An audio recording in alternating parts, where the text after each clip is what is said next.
running in flippers. Oh my goodness. So most of the beaches, at least where we're at, have black flags, which means the beach is closed. There is no swimming.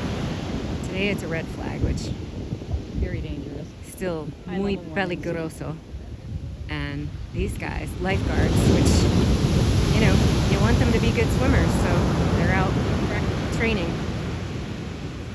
Wow. What it takes for them to get past the break. Wow. I'm swimming for them. Standing here kicking. Amy's kicking for them.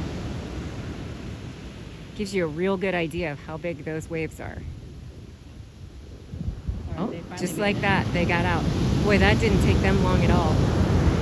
Nice to be young and muy fuerte. Very strong. Wow.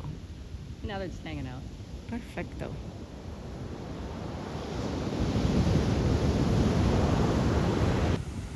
All right, so now he's going backwards. He's going to make it before this gets. Look at the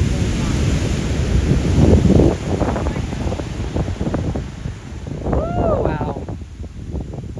Wow. Wow. Wow.